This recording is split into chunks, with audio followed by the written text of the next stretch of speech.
Hey, welcome back. Well, we've made it to Season 6, which means no more annoying Vancouver. Gone are the spooky atmospheric woods and overcast skies, which only really took away from the show's look. Instead, now we have sun, and more sun!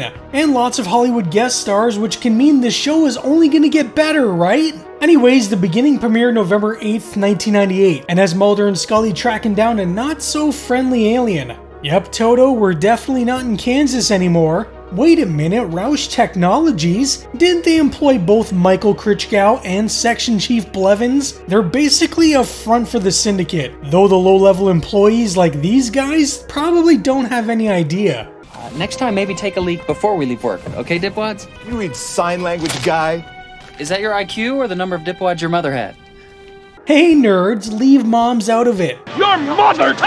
Hey, what's wrong with this guy? I would sure hope he's not infected with some black oil that's currently growing inside him and ready to burst out. I hate neighborhoods like this. Everything just looks the same and bland, like where are all the trees? Buddy Boy starts cranking the heat in his house, which is the exact opposite thing I'd be doing. I'm not one to go to the doctor, but you might want to get your jello hand looked at. The next morning, his co-workers come back to pick him up for work. I'd be careful if the thermostat was saying hi to you. Next thing you know, it'll start telling you to kill people. But in classic Sandy fashion, he's too lazy to get off the couch. Or something clawed its way out of his chest?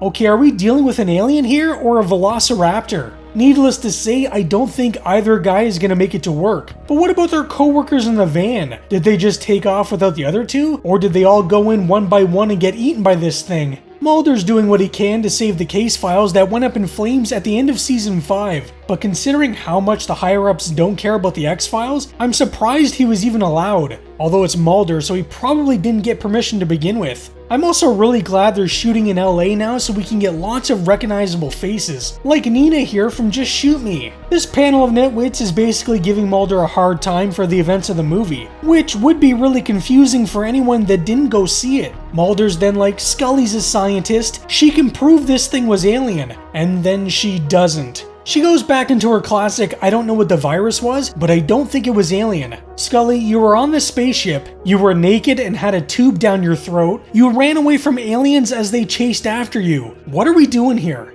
I don't like telling you this. And I know that you don't want to hear it. Not that you can't question me and what I saw, but what you can't question is the science. So at the end of the movie, she handed over an alien bee and was all, you idiots are too dumb to know what this is without me. And now she's like, well, actually, the science says it's not alien. Why is she like this sometimes? And wasn't she supposed to be transferred to a completely different city? What happened to that? He was one of ours. He must have accidentally injected himself while he was working on the virus. It took just 12 hours for the creature to gestate. How do you accidentally inject yourself with the alien black oil? The Syndicate are freaking out because this alien is on the loose, so Cigarette Smoking Man is taking it upon himself to find it and kill it. Oh, I already missed the well-manicured man. In the meantime, Mulder's told by Skinner that despite the X-Files being reopened, Mulder unfortunately won't be a part of it anymore. Well, unless he had some kind of proof that this alien virus existed, like, oh, I don't know, maybe a bee that Scully handed over to them in the movie? Instead, Skinner tells him there's a file sitting on the desk of his old office. Is that something for me? Agent Mulder?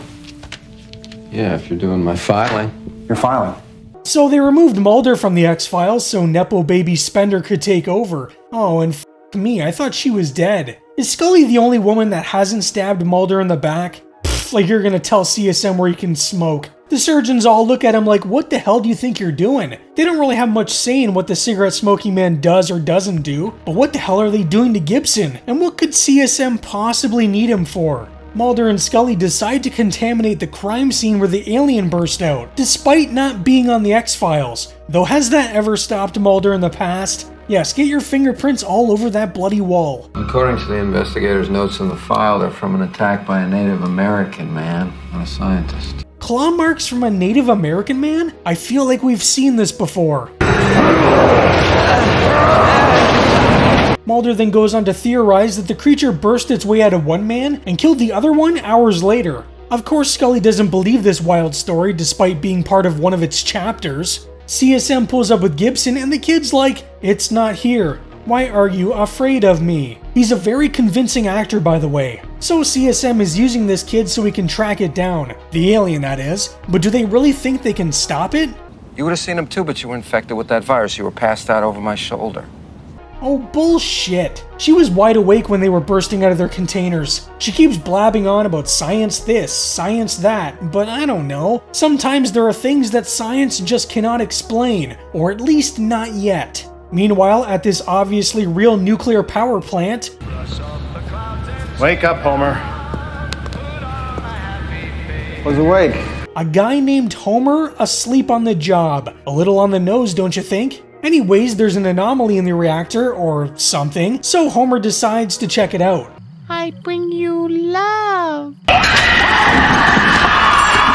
Mulder and Scully arrive on the scene and are quickly told by Spender and Fowley to get lost. But are Mulder and Scully still together? Are they both not reassigned elsewhere? Did I miss something, or am I just dumb? I also really want to punch Spender because he's such a sniveling little twerp. Oh, I'm gonna report you and Skinner. The agents get back to their car and find Gibson passed out in the back seat. He's like their adoptive son at this point. Frankenstein? Really? No. Don't say no, the kid can read your mind. He knows you think he's a freak. He apparently snuck away when CSM and his crony weren't looking, which just adds more fuel to the fire of CSM's incompetence. I love the cigarette smoking man, but he does seem to screw up a lot. Communicate with what? You already know. You just don't want to believe it. Oh snap, you tell her, Gibson. What's funny is Mulder and Scully huddle together and start whispering so that Gibson can't hear them. But he can read your minds. You might as well just say what you're gonna say to his face. You know, surprisingly, Scully's the one who suggests they could use Gibson as a sort of proof of everything they've been working on and maybe get back on the X-Files. I would have expected that from Mulder, not her. Mulder was just going to use this child to track down an alien monster. Are Mulder and Scully really that different from the Syndicate at this point? It seems like everyone just wants to use this kid. Fowley pulls up and she's like, I'm your friend. You can trust me. I took the job on the X-Files to help you, and definitely not because I'm evil. She then convinces Mulder to go with her to the nuclear plant and track down this alien, leaving Scully to deal with Gibson herself. I feel like sticking with Gibson is probably the better career move in this instance, but Mulder doesn't always make the best decisions. You want to make me well, but you're just thinking about yourself and what you can learn from me. Damn Scully, you cold-hearted she-devil. I do love that this kid has zero filter though. Just calls out everyone for what they really are. Now, I don't think Scully is evil, but she needs to watch what she thinks around this kid. Mulder and Fowley make their way inside the plant, and I just hate saying that. Mulder and Fowley? Ugh, it feels so dirty. They find some alien goo because all aliens are gooey apparently. But what is with Mulder and touching weird gunk? Well, he continues touching weird gunk and finds the shedding of an alien skin. I mean, what else could it be? It has the eye hole and even fingers. We did blood tests on Gibson. And Mulder, there's evidence of the virus in his system. The same virus you were exposed to? I'm almost positive. And I'm sure that evidence will be used to get your jobs back in the X-Files too, right? Well, maybe it would if these people could just keep their eyes on this kid for 2 seconds. His name is Gibson Praise. He was just in that room. God, does anybody know what the hell is going on? Are all the medical professionals in this show completely useless?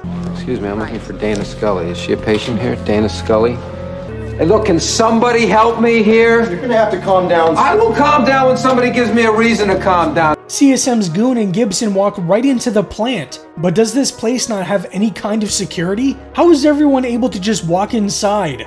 It's here. Where? Somewhere. I would need a little better than somewhere before I go headfirst into alien territory. Mulder and Fowley show up but are locked out. Fowley leaves to find someone, but as soon as she does, Mr. Alien shows up and does what he does best. I bring you love. Although it doesn't attack Gibson, likely because he can communicate with it or it knows he's part alien, I guess. Although technically everyone in this show is part alien, Gibson's just proof of it.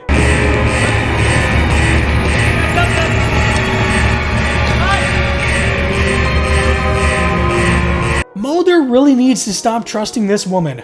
Of course, Mulder gets chewed out for being a bad boy. Since when doesn't he? Although shit has really hit the fan now because not only are they not back on the X-Files, but they both now report to Assistant Director Kirsch, which is kinda crappy. Cigarette Smoking Man also congratulates his son for being a little tattletale, because even in the X-Files universe, every workplace needs its Randall Weems. I don't know why anyone bothers trying to get Mulder off the X-Files, because even though he's removed, he's still trying to recover the burnt files. I hope you haven't been betrayed. Agent Fowley's report was a means to an end. Trying to protect the work. Protect the X-Files. Oh, for f***'s sake, Mulder. This woman doesn't care about the X-Files or you, but this one does. Quit being an idiot. Scully then hands him the results of some testing she did, and it seems the claw Mulder found earlier shares the same DNA as the virus, which shares the same DNA as Gibson and the same DNA as everyone. So he basically has proof now that we are all part alien. So I guess this means he can turn it in and get his job back on the X-Files. Wait, did they seriously leave Gibson inside the power plant? And great, the alien's evolving.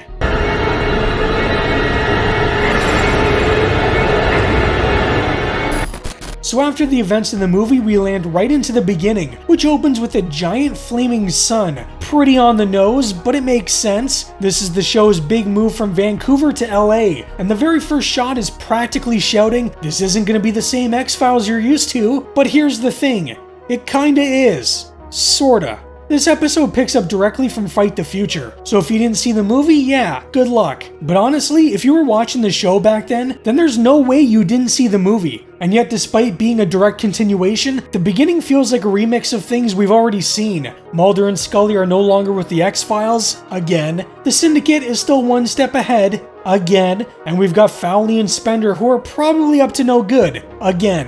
Don't get me wrong, I still enjoy this episode. It's solid, but it also feels like it's just spinning its wheels. After the movie, I was hoping for a little more momentum, some kind of shift in direction, maybe even a bold reset. Instead, we're just sort of retreading familiar ground, just with sunnier lighting. And fun fact, despite being the first post-movie episode, the beginning wasn't even the most watched episode of the season. That went to The Rain King. Generally, the opener or finale are the most watched episode of the season, so you kinda have to wonder, did the movie boost the show's profile? Maybe if the film had wrapped things up more cleanly and the series had used this new season as a fresh start, the LA move and tonal shift would have felt more justified. Instead, we're stuck in this weird transitional zone, where everything looks different but plays out pretty much the same. Still, it's the X-Files. I'll take alien goo and shadow conspiracies over 99% of modern TV any day, but the beginning feels a little more like the middle and a little too familiar. The beginning was written by Chris Carter, and the title was a very fitting continuation of Season 5's finale, The End. Beyond just being a clever name, it signaled several real changes for the show. Chief among them, the X-Files moved from Vancouver to Los Angeles. This was the 118th episode of the series, and the first to be filmed entirely in Southern California, marking the start of a new era with a largely new crew. While the show's mythology continued, the production underwent a major transformation behind the camera.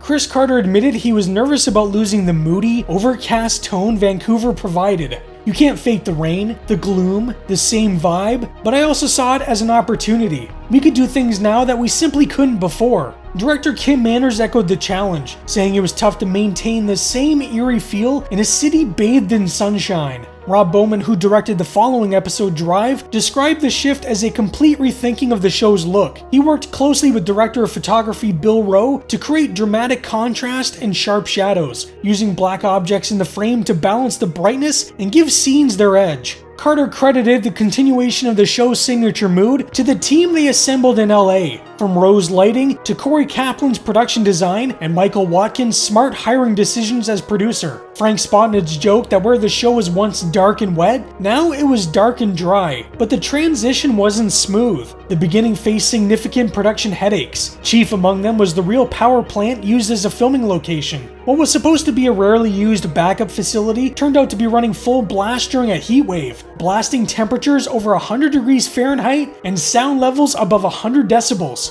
Dialogue had to be re-recorded in post, and many of the alien scenes had to be reshot multiple times due to set and effects issues, some as late as October, just days before air. The creature effects were no small feat either. Special makeup effects supervisor John Vulich and his team created a shedding alien skin effect underwater using minimal prosthetics and clever practical tricks. The creature was played by actress Wendy Cook, whose slender frame and unique look made her an ideal stand-in for the alien. A crew member underwater used a squirt gun to dissolve layers of the creature's skin on cue, a surprisingly low-tech but effective solution. Backstage, the newly assembled LA crew was quickly learning just how intense the X-Files production schedule was. Costume designer Christine Peters, coming from a background in TV movies, warned her team it would be tough, but even she underestimated the workload. Carter had been planning parts of the beginning as far back as the early development of the movie. Several plot threads were meant to foreshadow bigger mythology episodes coming later in the season, like Two Fathers, One Son, and Biogenesis. The challenge was balancing those long-term story arcs while picking up from a film that some viewers might not have seen. Spotted said their goal was to re-establish the conspiracy, bring back key characters like Gibson Praise, and blur the line between alien and human in new unsettling ways. In a fun bit of inside casting, the character Sandy, the unlucky Syndicate scientist who plays host to the alien, was portrayed by longtime X-Files casting director Rick Milliken. Carter apparently cast him because he resembled the alien burst victim dummy used in the movie, which also makes its return here, just with a wig and a new shirt. The beginning also introduced a new authority figure to the mix, assistant director Alvin Kirsch, played by James Pickens Jr.